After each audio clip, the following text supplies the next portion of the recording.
다음 주가 되면 아마 시내산에서 하나님께서 율법과 그 다음에 여러 가지 제단 이런 부분에 대해서 말씀하신 것이 정리하는 장면이 나옵니다. 지금까지 오늘 말씀을 쭉 읽어보면 도대체 무슨 말인가 싶죠.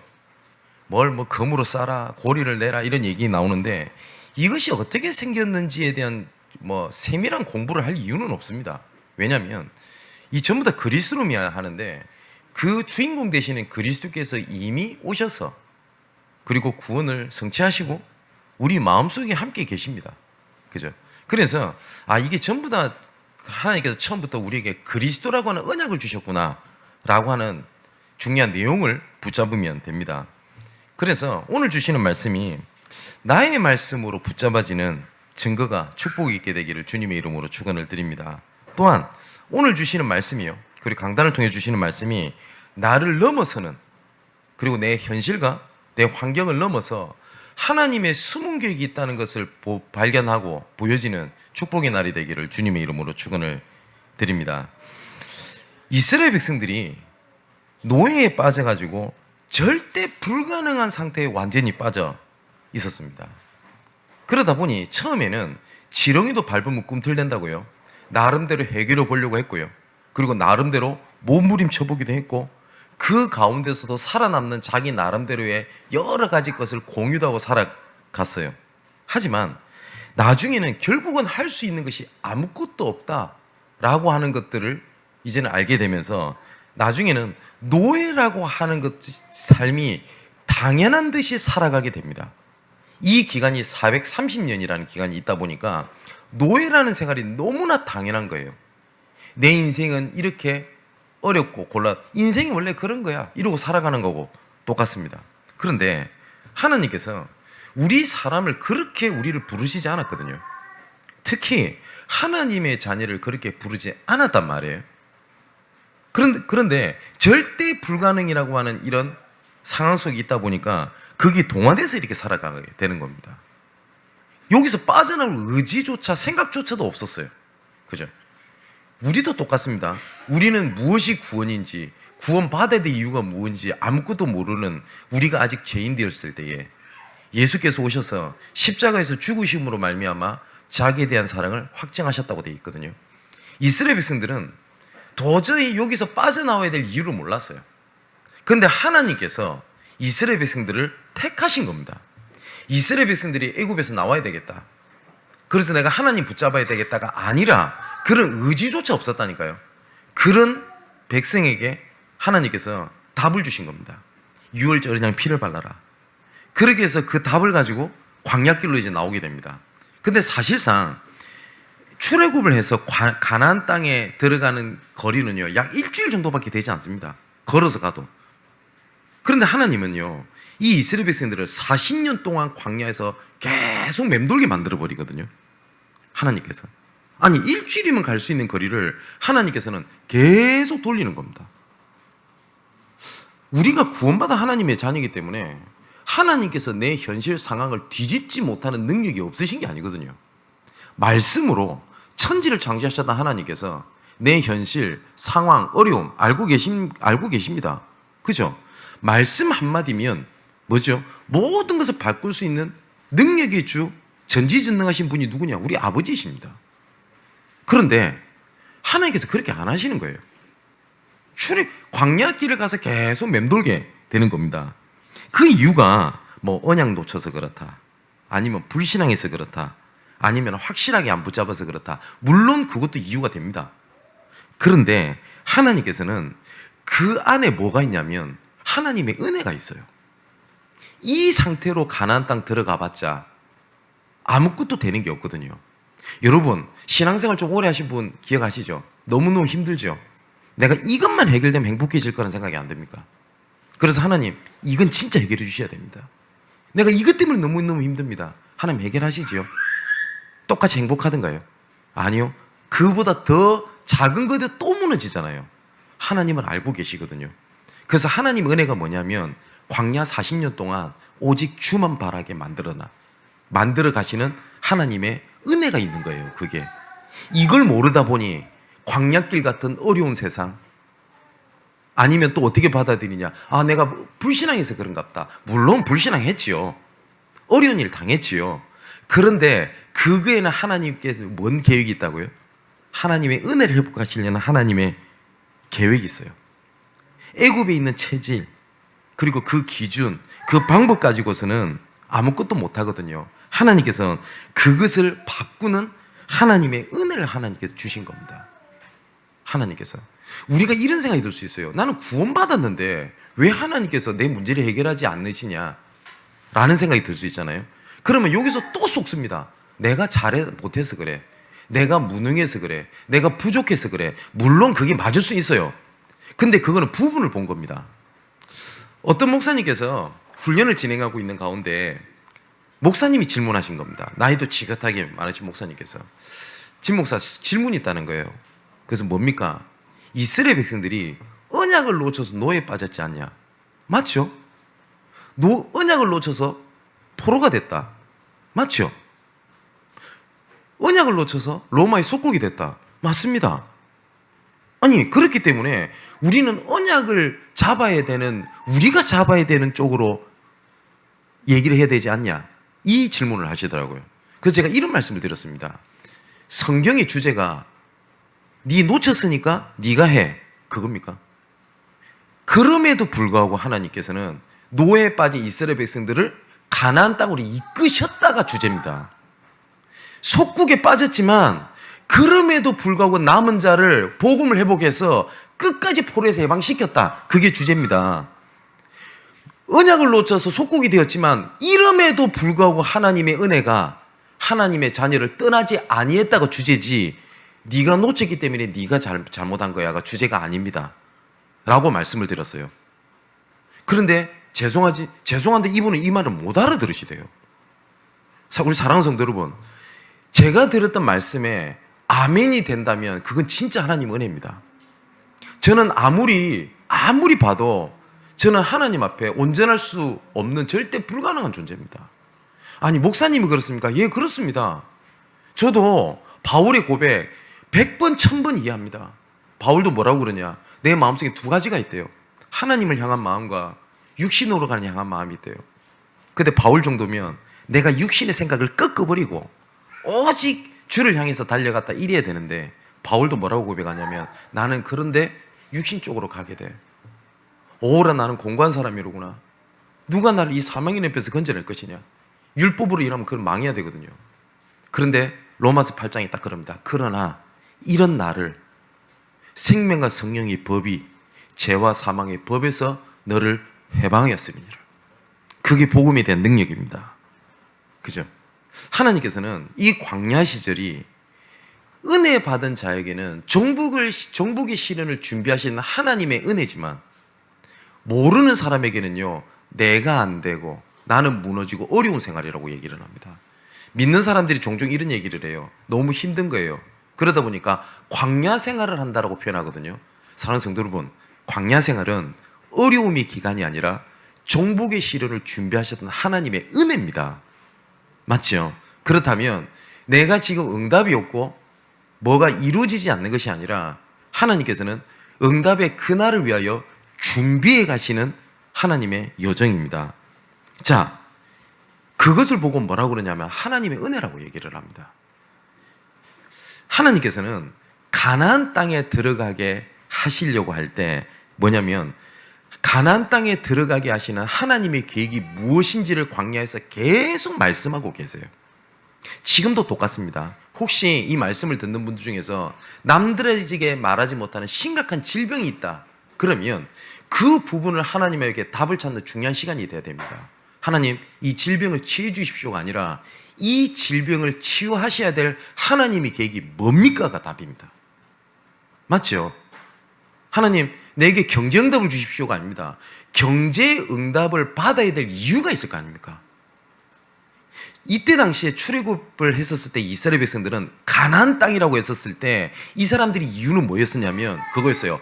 좀 행복해지고 싶어. 좀 자유롭게 살고 싶어. 고기도 많이 먹고 싶고 물도 많이 먹고 싶고 잘 살고 싶어. 이거였어요. 근데 하나님께서는 이스라엘 백성은 가나안 땅으로 이끌어 가시는 이유가 그것 때문이 아니죠. 그 과정 속에 자유함, 행복함, 응답이 있는 건 사실입니다. 근데 가나안 땅에 보내신 이유가 뭐죠? 메시아가 올 땅이기 때문이에요. 그런데 똑같이 가나안 땅을 바라보지만 은혜를 받지 못한 자에게는 뭐예요? 내 문제 해결이었어요. 그런데 은혜 받은 사람에게는 그리스도를 바라보게 하는 하나님의 계획이구나, 이거였습니다. 똑같이 복음을 붙잡고 있는데 내용이 뭡니까? 목표가 다 달라요. 그래서 하나님께서 광야 시절 때 이스라엘 백성들에게 뭐죠? 율법을 주시고, 율법이 614개입니다. 그리고 그 가운데 10계명을 중심으로 한 세부규칙 614개라고요. 세 가지 즐기 지켜라. 그리고 오늘 성막에 대한 얘기가 계속 나오거든요. 성막에 뭘 하고 오늘도 보니까 고리를 메어서 맬 수 있게 하고 순금으로 덮고 너무너무 복잡한 거예요. 그죠? 그런데 하나님께서는 이것에 대한 하나님의 계획을 보면 메시아 바라보라 하나님의 계획이구나 하면 이 모든 것이 준비하신 하나님의 은혜가 되는데, 이것을 놓치니까 이스라엘 백성들이 이게 전부 다 뭐가 되냐? 일이 되는 거예요. 안 지키면 죽거든. 신앙생활할 때 그런 분 못 보셨어요? 내가 뭘 잘못하면 내가 뭘 자꾸 문제만 생기면 내가 뭐 하나님 앞에 잘못했나? 내가 뭘 하나님 앞에 실수했나? 아니 내가 언약을 잘못 붙잡았나? 여러분 한번 딱 하나님 앞에 생각해 봅시다. 우리가 언약을 확실하게 붙잡는다고 할 때, 물론 잡아야 되겠죠. 우리가 얼마만큼 확실하게 붙잡아야 흔들리지 않을 수 있다고 생각합니까? 안 흔들릴 수 있나요? 우리는 흔들릴 수밖에 없어요. 그래서 하나님께서 우리를 흔들리지 않게 붙잡고 계시겠다고 말씀하신 겁니다. 우리가 24시이니까 내가 24시 해야 될 것 같죠? 아니요. 하나님이 나와 24시 함께 하세요. 그거 바라보라는 거예요. 그잖아요. 그러면 이 모든 성막에 대한 율법에 대한 내용이 뭘 바라보라는 거예요? 그리스도를 바라보라는 거예요.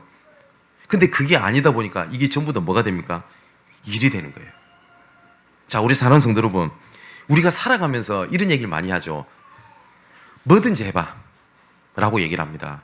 근데 하나님의 백성들에게 하나님께 그렇게 말씀하지 않으셨어요. 세상 기준에는 맞아요. 뭐든지 해봐야 돼요. 뭐든지 하면 돼요. 그런데 하나님의 자녀에게 뭐라고 말씀하셨느냐면 먼저 은혜부터 받으라고 말씀하세요. 먼저 은혜부터 받아라. 우리 사랑하는 랩런트 여러분, 학업을 시작을 할 때 이 학업이 일이 되면요, 여러분한테 가장 고난이 될걸요. 난 세상에서 제일 맞지 않는 말이 세상에서 공부가 제일 쉬웠어요. 전 이 말이 제일 개 같은 소리라고 생각해요. 진짜 공부 어려워요. 공부 안 해봐서 그래요. 몰라, 진짜 툭 출나가지고 뭐 이런 사람 모르지만 제가 욕을 해서 죄송합니다만은 랩런트들 공부 힘들어요. 그런데 내가 공부해야 될 이유가 있다면 얘기가 달라져요. 맞죠? 이것을 위하여 하나님께서 하시고자 하신 계획이 뭔지를 알면 얘기가 달라진다고요. 내가 돈 벌려고 하면요, 미칩니다. 세상 말로 남의 돈 먹기가 쉽지 않아요. 그런데 돈 벌어야 될 이유가 있다면 얘기가 달라진다니까요.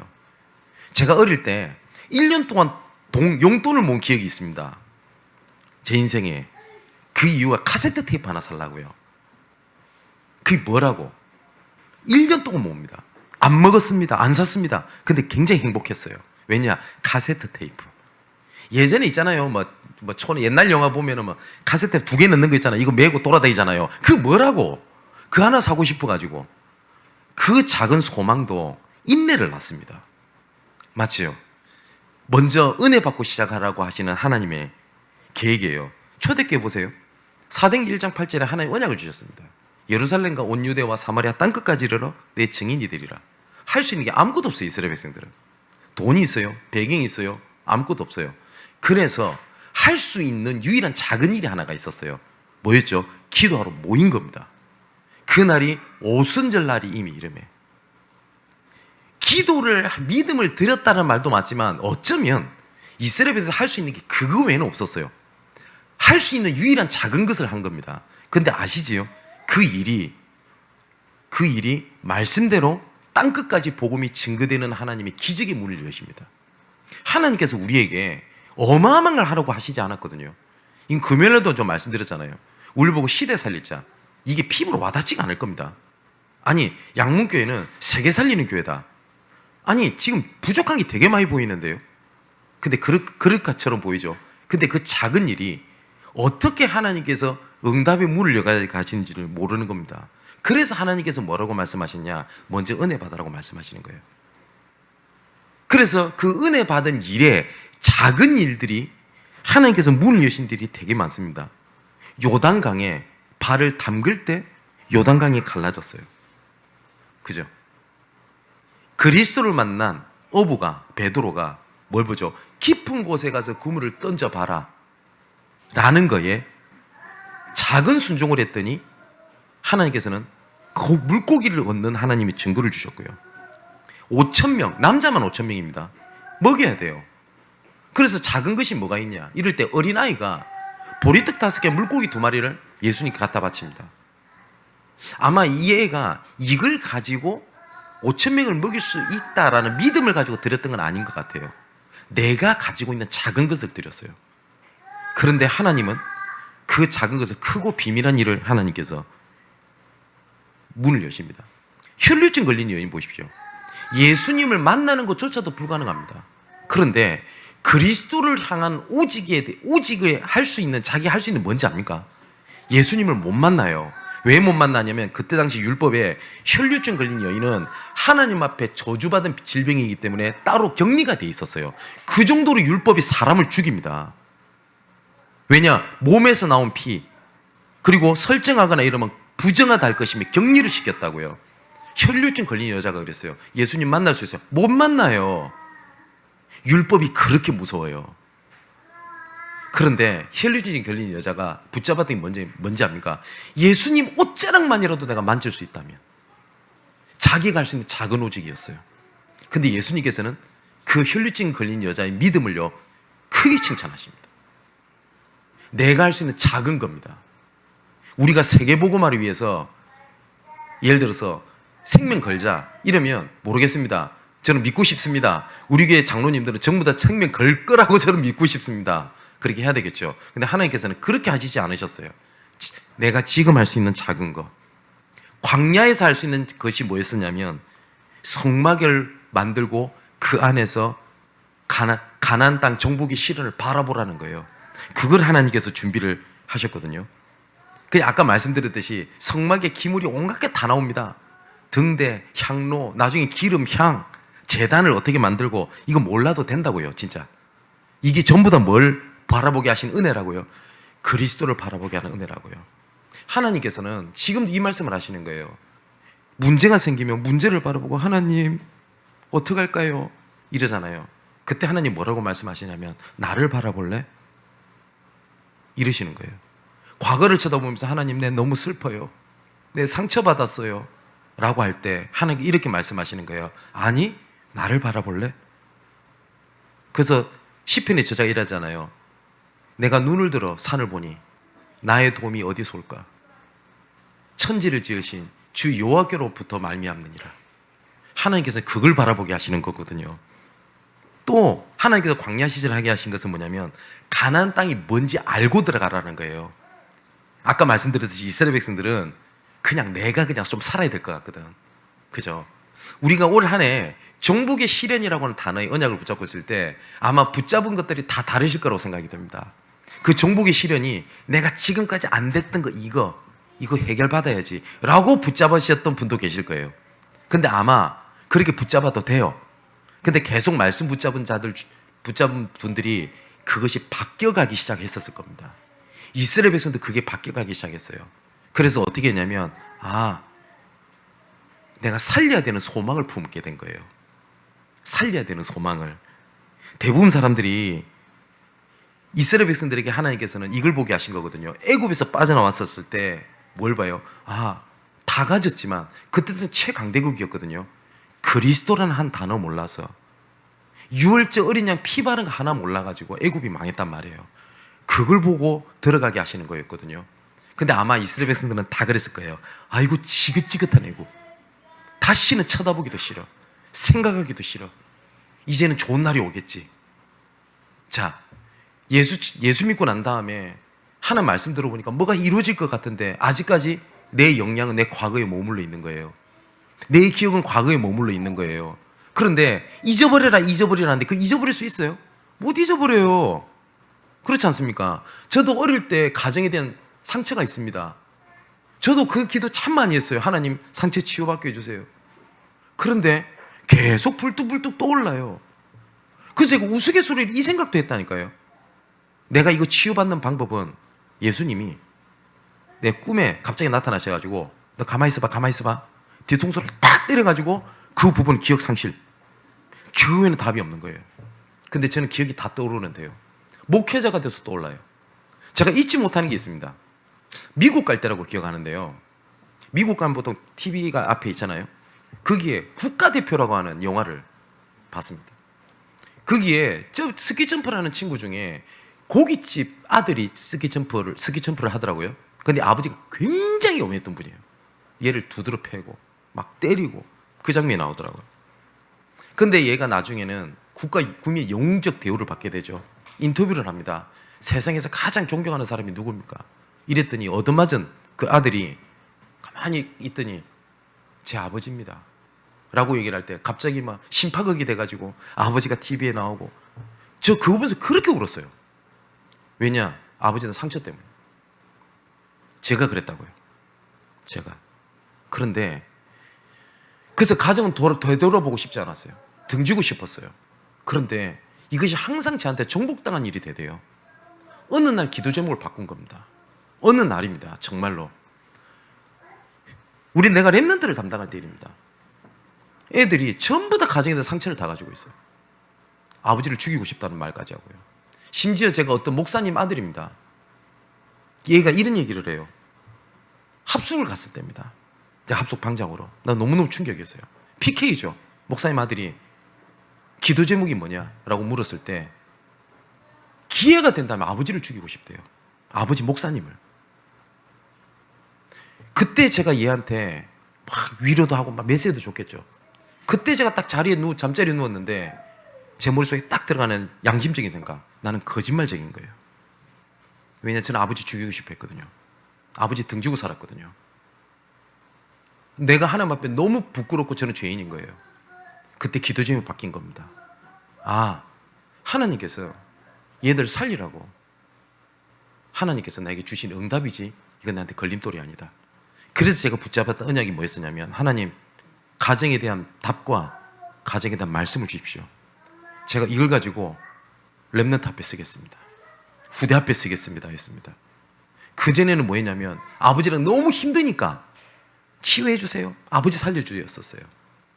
그런데 내가 후대들 살려야 되겠습니다. 교회 살려야 되겠습니다. 단지 하나님 기도 제목을 바꾸셨어요. 정말 하나님께서 그 응답을 하셨습니다.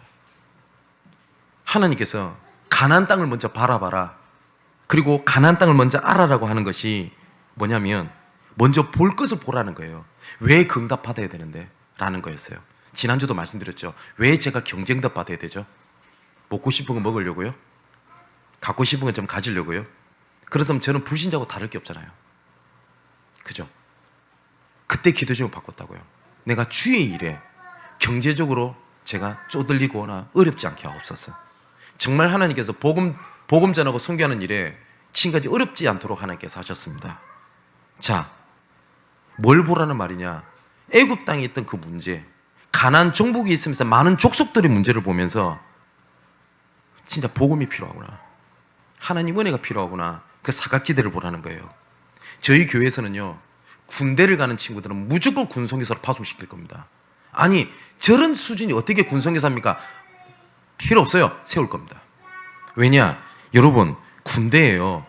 군부대가 우리나라 되게 크고 작고 많죠. 대략 제가 조사를 해봤어요. 이번 주에 군부대에 1,500개 교회가 있습니다. 군부대 안에. 근데 그 안에 반 이상이 말씀 전하는 사람이 없어서 교회가 방치돼 있어요. 자, 내가 죽겠습니다, 굶어 죽겠습니다, 나 힘듭니다, 돈 없습니다 할 때 그 사각지대는 그렇게 방치돼 있다고요. 하나님은 그거 보라고 하시는 거예요. 그것 때문에 너한테 경제 줄게, 그것 때문에 네 가정 회복시켜 줄게, 그것 때문에 내가 너의 셈을 줄게, 이겁니다. 여러분, 우리 대한민국의 초등학교 한 10,000개 정도 됐습니다. 그런데 지금은 많이 줄었어요. 왜? 저출산 때문에. 그래서 그 중에서 한 3,000개 정도가 학교가 문을 닫았습니다. 그 3,000개 정도 중에 2,000개 이상을 불교권이 다 그 땅을 다 매입을 다 했어요. 그래서 뭘 만들었는지 아십니까? 대안학교를 만들었습니다. 이 대안학교는 불교 단체에서 세웠기 때문에 불교 사상을 직접 집어넣을 수 있어요. 근데 교회는요, 요거 보는 눈이 없어서 네가 맞니 내가 맞니 난 죽니 사니 이러면서 이거 살릴 수 있는 대안학교라든지 할 수 있는 모든 게 다 놓쳐버리고 교회는 그러고 있었다고요. 자, 뭘 보게 하시는 거냐? 지금 정부에서 촉법소년 낮추는 얘기가 계속 나옵니다. 그죠? 지금 애들이 워낙 범죄가 심각하니까. 여러분, 국가가 여기에 대해서 대안이 없어요. 제가 법무부에서 발표한 걸 봤습니다. 촉법소년 낮추면서 그 대안에 대해서 진짜 유심히 봤어요. 대안 없어요. 그런데 우리 지금 군선교사가 있는 우리 청년이라든지 우리 교회 청소년 지도사가 2명이죠. 한번 물어보십시오. 청소년 지도사가 필요하다? 그 정도까지 갔었을 때 애들은요, 가정, 사회, 교회가 전혀 감당하지 못하는 곳에 있는 애들이에요. 자, 어떻게 살릴 겁니까? 그래서 제가 현덕이 처음 만났을 때 했던 얘기입니다. 너무 반가워서 그 현장 살릴 수 있는 유일한 사람이라고. 자, 그걸 바라보고 들어가라는 거예요. 하나님께서는. 왜 하나님 우리에게 축복하셔야 되고 문제 해결하셔야 됩니까? 그죠? 그리고 지금 점점점 다문화되고 있거든요. 우리나라 대책 없어요. 제가 그래서 제가 이름을 자꾸 고른 죄송한데 현대한테 물어봤었어요. 청소년 지도사니까 서울시 지역에 우리 TCK나 다민족을 직접 관리할 수 있는 센터가 있는 지역에 서울에 딱 한 군데밖에 없대요. 그런데 조금만 눈을 열어 이거를 도와줄 수 있는 문이 있다? 여러분, 응답이 없어요. 응답을 다 놓치고 있는 건데, 하나님께서는 가나안 땅을 바라봐라, 가나안 땅이 뭐라고 보라고 하는 이유는 그겁니다. 그 증거를 가지고 가나안 땅 들어가게 하시겠다는 겁니다. 증거 앞에 장사 없다는 말이 있어요. 자, 우리 랩런트들 이거 언약으로 잡으십시오. 절대 복음의 능력이 그렇지 아니하겠다고 하는 것을 증거를 보십시오. 진짜 하나님의 자녀가 복음 가진 자가 그렇지 않다는 것 증거 보십시오. 이거를 한 맺힌 언약으로 잡으세요. 온갖 복음 전하는 단체 어렵게 만드는 시대에 진짜 이것이 복음이 맞다라고 하는 것을 증거하기 위하여 도전하고 있는 친구가 있습니다. 그게 조영래 전사입니다. 그래서 기대해 주셔야 돼요. 그리고 또한 교회가 무너지고 실제로요, 정말 복음을 사랑하지 않고 교회 사랑하지 않는 목회자들 넘쳐납니다. 솔직히. 그래서 우리가 윤태용 목사라든지 남선전사 저런 친구를 위해서 진짜 기도해 주셔야 될 이유가 그것 때문에 있어요. 왜냐? 교회가 무너지는 시대가 됐다고요. 그래서 하나님께서 뭘 보게 하시는 거냐? 가나안 땅 들어가야 될 이유, 그리고 가나안 땅이 도대체 뭔지, 나의 가나안이 뭔지를 보게 하시는 하나님은 은혜입니다. 그 광야길이 내가 안 되고 힘든 길이 아니라 그 길입니다. 자, 그리고 난 다음에 하나님께서 중요한 얘기를 하세요. 11절에서 16절에 보니까 그들 중에 내가 질병이 없게 하겠다. 그들의 수요를 세워라. 이스라엘 수요를 세워라. 내가 여기 질병이 없게 하겠다. 여기 질병이라는 단어가 일반 병이 아니라요, 영어를 보면은 플레이그, 그러니까 저주, 재앙이 없게 하겠다는 거거든요. 이 모세에게 하신 이 말씀입니다. 특히 오늘 말씀은요, 우리 중직자, 특히 목회자들은 진짜 마음에 담으셔야 돼요. 지난주 제사장 얘기도 말씀하셨지만 모든 너의 이스라엘 백성들 수요를 세워라. 그리고 그 사람을 살펴봐라. 내가 재앙이 없도록 내가 만들겠다. 하나님께서 약속을 그렇게 하셨어요. 그리고 난 다음에 이렇게 말씀하셨습니다. 그 모든 사람 추리를 내가 재앙이 없도록 할게. 그러시면서 15절 16절에 보니까 너의 생명을 대속하기 위하여 여호와께 들을 때부터 부자라고 반세겔에서 더 내지 말고 가난한 자라고 덜 내지 말며 너는 이스라엘 자손에게서 속전을 취하여 회막 봉사했으라. 이것이 여호와 앞에서 이스라엘 자손의 기념이 되어서 너의 생명을 대속하리라. 이게 쉽게 말하면 이거예요. 하나님 앞에 올바른 교회를 세우기 위한 예물을 드리되 부자라고 더 내고 가난한 자로 좀 적게 내도 된다고 이렇게 하지 말고, 뭡니까? 많이 드리란 말이 아니죠. 진짜 필요한 걸 드려서 재앙이 없도록 만들게, 재앙이 없도록 할게, 이겁니다. 그것이 우리가요, 올바른 교회를 세워야 될 이유고, 지역의 올바른 교회의 지교를 세워야 될 이유고, 직장 현장마다 올바른 전문교회를 세워야 될 이유고, 각 모든 지역마다 말씀 운동을 펼쳐서 다락방 전도운동을 펼쳐야 될 이유가 여기 있습니다. 그런데 우리가 말씀을 나눌 때 성경에 대한 지식을 좀 안다가 아닙니다. 여러분 한번 보시라니까요. 지금 당장 우리 대한민국 서울에만 있어도 잘 모르는데요. 정말 교회가 없는 지역의 한 시골만 가보십시오. 그 지역에 재앙이 어떻게 덮치는지. 근데 정말 신기하죠. 그쪽 지역에는요, 어느 누구도 부교육자, 어느 누구도 교회가 세워지질 않아요. 정말로. 이 말씀 들으면 우리 성도님들 어떤 생각이 드실지는 모르겠습니다. 뭐 제가 그렇게 하겠다라는 것이 아니고 제 마음속에 두 가지 생각이 있어요. 그러니까 뭐랄까, 언약이라기보다는 그럴 기회가 되면 하고 싶다라는 것이 뭐냐면, 정말 하나님께서 허락해 주신다면 아무것도 없는 지역 있잖아요. 제가 살아왔던 지역도 굉장히 깡촌입니다. 그런 지역에 목회할 수 있는 기회가 있으면 할 수 있겠다. 우리 가족들 어떻게 들리지는 모르겠습니다. 두 번째는 아무것도 없는 지역에 선교를 서로 나갈 수 있는 기회가 있으면 가고 싶다라는 말이 세 가지, 두 가지가 있어요. 이걸 듣고 언젠가는 목사님 어디 간다는 말입니까? 이 얘기를 드린 얘기가 아니라 막연한 그런 생각을 가지고 있어요. 여러분, 올바른 교회를 세워야 될 이유가 그게 있어요. 한 지역에 마가다락방이 시작했던 올바른 교회가요, 예루살렘 전역을 살렸고요, 안디옥에서 시작된 교회가 전 세계를 살렸습니다. 우리 독립운동가 안창호 선생님이 이런 얘기를 했거든요. 살아생전에. 대한민국에 경찰서를 100개 세우는 것보다 올바른 교회를 하나를 세우는 것이 더 중요하다 라고 표현을 했어요. 그리고 불신자들이 하는 얘기입니다. 이 시대의 마지막 보루가 교회라고 얘기를 합니다. 교회가 무너지면 그 시대는 끝이라고 얘기를 합니다. 역사가들도 그렇게 얘기를 합니다. 그런데 실제로 교회가 무너지는 시대가 드디어 도래를 했어요. 그잖아요. 이 일을 위하여 내가 너희에게 단 한 명도 이 플레이그, 저주 재앙이 안 내려가지 않도록 할게. 그렇게 해서 회막에 올바른 교회를 세울 수 있도록 해라. 가나안 땅에 이것 때문에 내가 너에게 보내줄게라고 말씀을 하시는 거예요. 이 일을 위하여 하나님께서 누구를 세우셨냐? 16절에 이렇게 되어 있습니다. 너는 이스라엘 자손에게서, 너는입니다. 그 한 사람, 한 교회, 한 단체, 한 국가, 한 시대를 쓰시는 거거든요. 자, 우리 사랑하는 성도 여러분, 이 부분에 대한 다 아멘을 다 하셨을 겁니다. 요셉 한 사람 때문에 애굽이 살았어요. 아멘이죠. 모세 하나 때문에 출애굽에 증거를 주셨습니다. 아멘입니다. 한 사람 때문에, 한 바울 한 사람한테 시대를 살렸습니다. 아멘입니다. 그 응답을 우리에게 주셨습니다. 그렇다면 그 가정을 살리기 위하여 부르신 한 사람인 거에 대해는 왜 우리가 좌절하고 있습니까? 교회가 어떻다?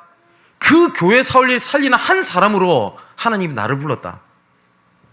그 지역에 나를 한 사람으로 불렀고, 그 나라에 한 사람으로 하나님 나를 불렀다. 저는 이 말씀 믿습니다. 그 한 사람이 저희는 여러분이라고 저는 믿습니다. 그래서 여러분들 중에 그 한 사람이 저는 그 역할을 할 것이라고 저는 믿습니다. 그 우리 양문교회가 그 유일한 길에 한 교회가 되어야 될 줄 확신합니다. 자, 그렇다면 우리가 지금까지 하나님께서 정복의 실을 위해서 준비하고 계시는 과정이 광야라고 말씀을 드렸죠. 조금만 우리가 많은 것을 하나님께서 하라고 하는 게 아닙니다. 작은 결단을 하시는 거예요. 뭐냐면 제가 우리 개개인한테 이렇게 말씀을 드리는 사람이 있겠죠. 이 하나님 은혜 받는데 걸림돌이 되는 작은 결단을 하십시오. 작은 결단. 제가 이런 얘기하는 친구도 있어요. 토요일 날 연락 오는 친구들은 저녁 늦게 우선 손절해라 라고까지 얘기하거든요. 이 말은 친구를 버려라는 말이 아니죠. 그죠? 제한적 집중입니다. 제한이라고 하는 것은 제한을 둔다는 거죠. 그리고 난 다음에 은혜 받는데 선택적 집중을 하는 겁니다. 그럼 하나님께서 모든 것을 살리는 원내스 집중을 하게 될 겁니다. 내가 하나님의 복음을 위해서 잠시 친구를 옆에 두는 것이, 친구를 버리는 것이 아니라 원내스 집중, 전체를 살리는 하는 증거를 주시게 될 겁니다. 은혜 받는데 걸림돌이 되는 것을 벗어나라는 겁니다. 그것이 뭐냐? 나한테 벗어나는 거예요. 내 기준, 내 경험에, 내 상황에 이건 필요할 것 같거든. 이게 없으면 안 될 것 같거든. 근데 하나님께서 그게 너한테 소망이 되지 않아. 나를 보라고 하시는 하나님의 광야의 시절이라니까요. 그렇게 되면 어느 날 나에게 영적 흐름이 바뀌어 있다는 사실을 알게 될 겁니다. 어느 날. 제가 잊지 못하는 기도에 대한 몇 가지가 있겠죠. 교회에서 사례를 주는데, 부교육자 때 너무 적은 거예요. 생활이 안 돼요. 생활 자체가. 그래서 제가 이것도 한번 간증함 드린 적 있잖아요. 너무 화가 나는 거예요. 적게 주는 게 화가 나는 게 아니라 돈에 내가 집착하고 있는 내 자신이 너무 쪽팔린 거예요. 하나님 앞에. 다윗이 하는 고백입니다. 하나님 나를 살리시옵소서. 원수에게서 나를 이기시옵소서 하면서 마지막에 뭐라고 고백하는지 압니까? 나는 주의 종이니이다. 그게 자부심이었어요. 주의 종에 대한 증거를 주십시오 거거든요. 근데 제가 주의 종이잖아요. 근데 작은 거 이러고 있는 너무 부끄러운 거예요. 내 자신이 너무너무 싫은 거예요. 그래서 지금은 그만큼 성질이 더럽지는 않습니다. 그때 성질 더러웠거든. 그래서 믿음이 아니라 약간 성질 더러운 마음에 사례 받은 거를 전부 다 봉투 안에 집어넣어 버렸어요. 그러고 난 다음에 봉투에다가 뭐라고 적었느냐, 내 모든 것을 하나님 앞에 드렸으니 하나님께서 진짜 나를 책임져 주옵소서 하고 다 드려버렸어요. 정말 다 드려버렸어요.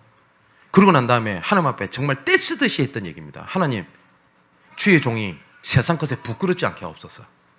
하나님, 우리 렘넌트들, 내가 렘넌트라고 하는 것 때문에 세상 앞에 부끄럽지 않도록 하나님의 자존심 가지세요. 자부심 가지세요. 자긍심 가지세요. 하나님의 자녀가 이 작은 것에 좌절하고 넘어질 만큼 하나님이 주신 은혜가 작지 않다고요. 그죠? 그 한 사람을 하나님 찾으신다고요. 근데 하나님께서는 그 기도를 들으셨던 것 같아요. 그 이후로 경제에 제가 묶여서 살아본 적이 없는 것 같습니다. 모르겠습니다. 그 이후로도 없게 하실 거로 저는 확신합니다. 하나님께서 그걸 보시는 거예요. 자, 보세요. 출애굽에서 나왔어요. 갖고 있는 게 얼마 없어요. 그걸 내라는데요. 근데 이러죠. 가진 게 없어서 못 냅니다라고 생각을 하죠. 오늘도 내라고 나오는데. 그죠? 근데 이 이스라엘 백성 얼마만큼 이 흑암이 무서운지 아세요? 이 얘기를 듣고요. 이 얘기를 하셨는데도 없습니다라고 하는 이스라엘 백성들이 나중에 출애굽기 32장에 나와요. 아론이 주도를 해서 우상 숭배를 합니다. 야, 금붙이 내라. 금송아지 만들어요. 근데 성경이 뭐라고 되는지 아세요? 모든 이스라엘 백성들이 귀걸이까지 다 빼서 우상 숭배한테 다 갖다 바쳐요. 근데 뭔지 아세요? 하나님 앞에 드릴 게 없다고 얘기하는 거예요. 제가 이 말씀을 드린 거는 헌금 많이 내라는 말로 들으시면 진짜 머리 나쁘신 겁니다. 그 말을 얘기하는 게 아니잖아요. 그 한 사람을 찾으시는 거라고요. 자, 조금만 내가 그 영적 흐름을 바꾸게 되면 그때부터 진짜 자유가 먼저 나와요.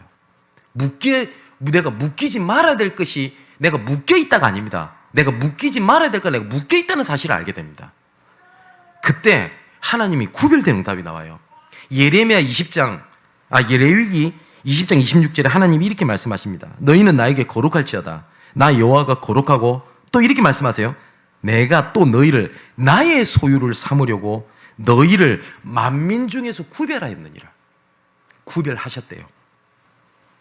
그러면 우리가 조금 찾을 게 뭐냐면 가나안 땅을 향하는 올바른 믿음입니다. 우리의 진짜 믿음은 뭐냐면 잘 될 거야, 잘 되겠지, 해결될 거야. 그거는 종교인들이 갖고 있는 믿음입니다. 우리의 믿음은 그게 아니에요. 잘 될 거야는 믿음이 아닙니다. 모든 순간에 하나님이 나와 함께 계신다고 믿음입니다. 그래서 바울이 하는 말입니다. 내가 궁핍에 처할 줄도 알고 내가 풍부에 처할 줄도 알아. 모든 가운데 일체의 비결을 배우노라. 내게 능력 주신 자에서 내가 모든 것을 할 수 있느니라. 그 말은 무슨 말이죠? 궁핍이 있어도 되고, 풍부에 있어도 되고, 핍박이 있어도 되고, 누가 치켜 세우는 곳에 있어도 나는 상관없다. 그겁니다. 근데 많은 사람이 그러잖아요. 이게 하나님 계획이 맞습니까? 아닙니까? 그거 중요하지 않습니다. 뭐냐면 어떤 가운데서도 하나님은 나와 함께 하신다. 궁궐이나 빈들이나 어느 곳에 내주에서 모신 곳이 그 어디나 하늘나라다. 그겁니다.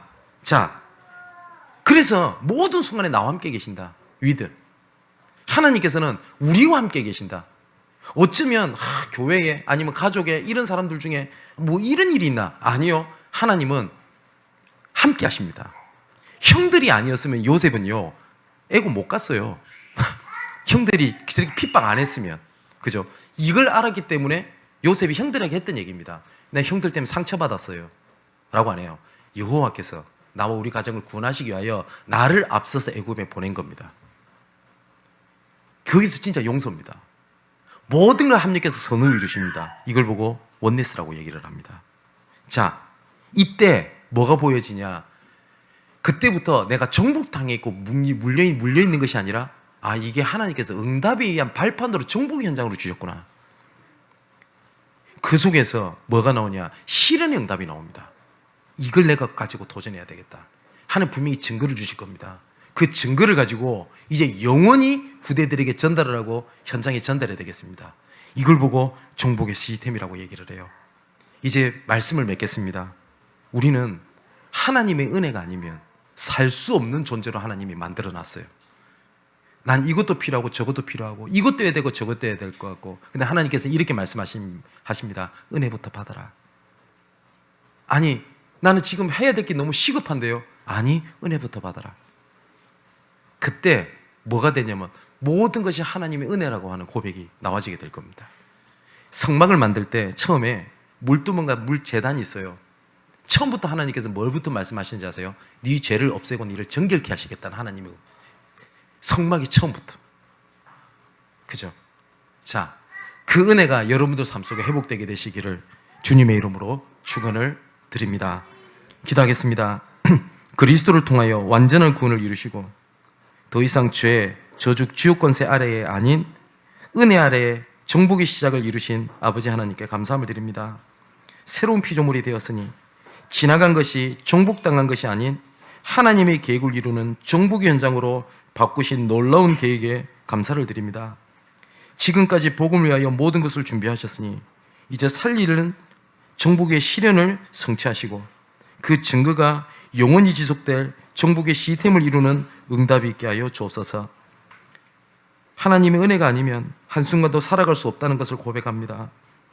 이 시간 황폐한 우리의 심령에 하나님의 은혜가 임하게 하옵소서. 좌절되고 낙심하고 포기하고 싶은 상황 속에 있는 우리의 마음과 생각에 주의 은혜로 셈을 얻고 위로를 받게 하옵소서. 우리가 살아야 될 이유가 복음 때문이고 성공해야 될 이유가 복음 때문이며 모든 것을 인내하고 기다릴 수 있는 이유가 복음 때문인 것을 고백합니다. 그 한량없는 은혜, 갚을 없는 은혜, 내 삶을 에워싸는 하나님의 은혜가 이 시간 함께 기도하는 모든 각 사람에게 임하게 하여 주옵소서. 지금까지 정복을 준비하셨으니 이제는 나타내신 바 되고 실현되고 증거되게 하여 주옵소서. 이 모든 말씀을 그리스도가 되시는 예수님의 이름으로 기도하옵나이다. 아멘.